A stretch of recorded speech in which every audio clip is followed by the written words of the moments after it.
She was a dancer, a courtesan, a symbol of mystery and allure.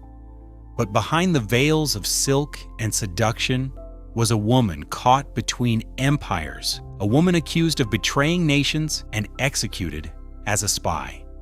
Was she a cunning double agent who manipulated generals and diplomats in the shadows of World War I? Or was she simply a scapegoat, a victim of political paranoia and male fear? This is the story of Mata Hari, the spy who seduced the world. In this immersive deep dive, we'll peel back the layers of one of history's most enigmatic women.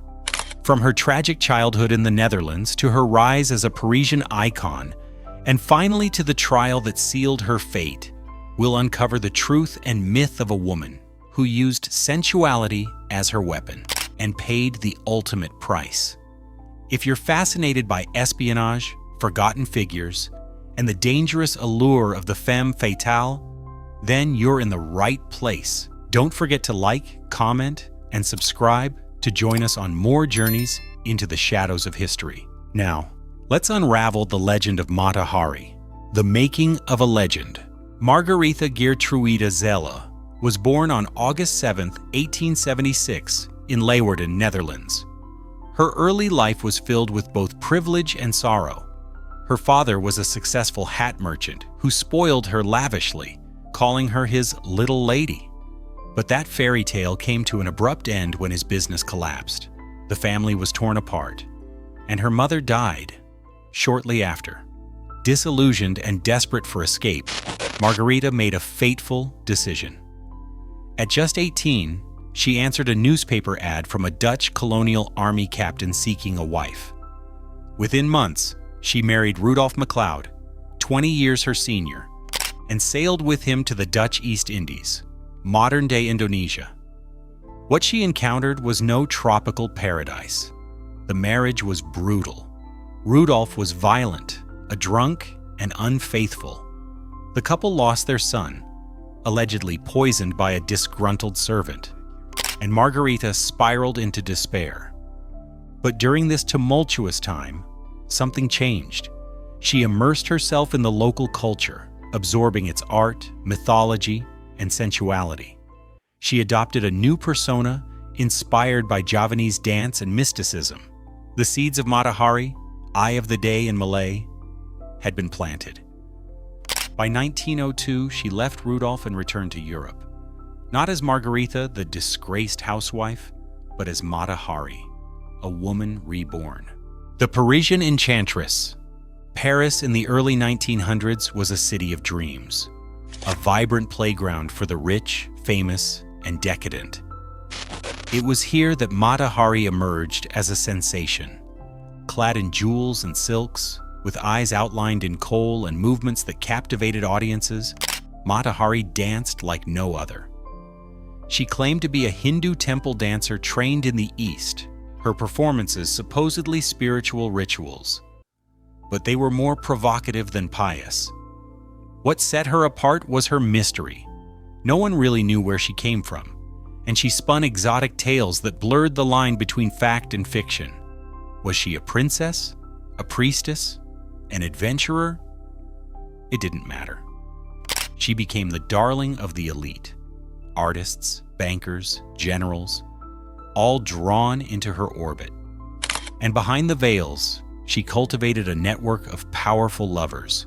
French officers, German diplomats, Russian aristocrats. She had access to secrets, pillow talk, and corridors of influence. She understood her power, not through traditional espionage, but through seduction and performance. But as Europe edged toward war, Mata Hari's mystique began to work against her. Her freedom, her sexuality, her foreignness, all would soon be weaponized against her. Into the spy game. By 1914, the Great War erupted, and Europe descended into chaos.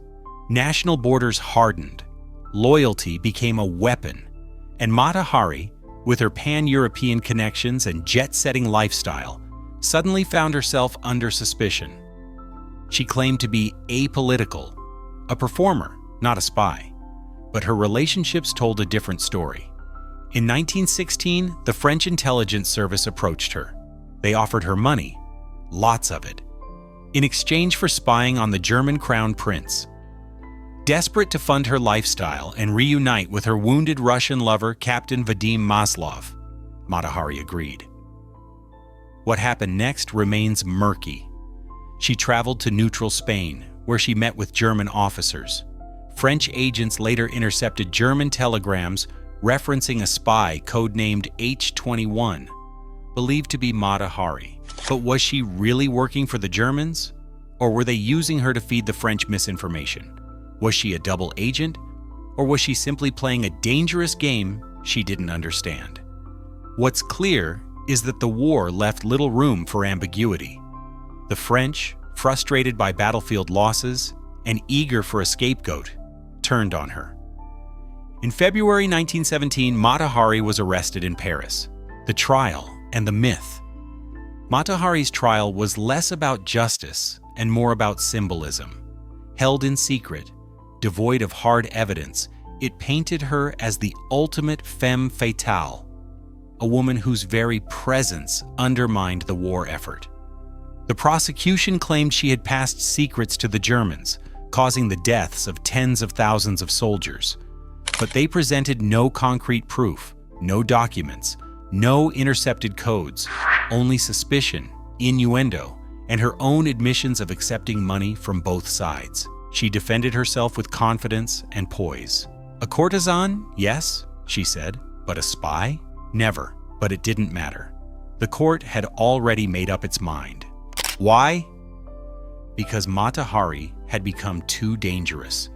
Not just because of what she may have done, but because of what she represented, a sexually liberated woman, a foreigner, a free spirit in a world obsessed with control. On October 15, 1917, she was executed by firing squad at the age of 41. Legend has it she refused the blindfold, that she stared down her executioners with defiance, that her final act was not one of espionage, but of theatrical grace. Truth versus fiction. After her death, Mata Hari's story only grew. Novels, films, and plays turned her into a symbol, a mixture of villain, vixen, and victim. But what was the truth? In the decades since, declassified documents have shed light on her espionage activities, or lack thereof. Modern historians largely agree. Mata Hari was more of a pawn than a player. She may have dabbled in espionage, but she was no master spy. In fact, many believe she was framed, a convenient scapegoat for French military blunders. The evidence against her? Flimsy? The intercepted telegrams?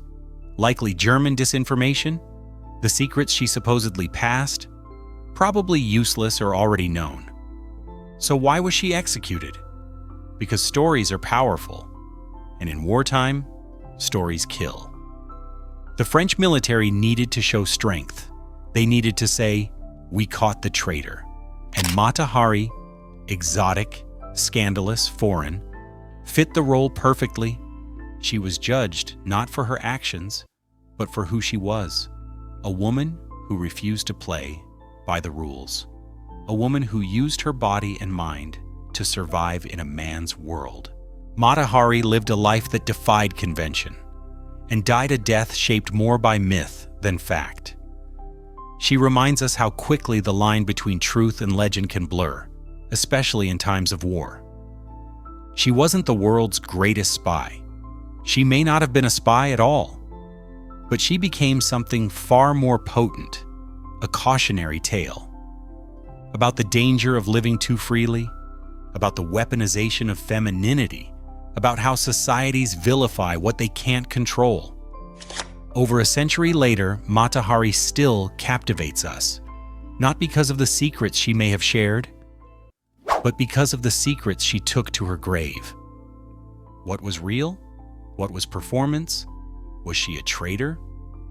Or a tragic heroine caught in the crossfire of history? Maybe we'll never truly know, and maybe that's part of her magic. If this story drew you in, if you enjoy uncovering the forgotten figures and shadowy corners of the past, Be sure to like, comment, and subscribe. Tell us, was Mata Hari a villain or a victim? We'd love to hear your take in the comments. And until next time, keep questioning what you think you know, because history is rarely black and white.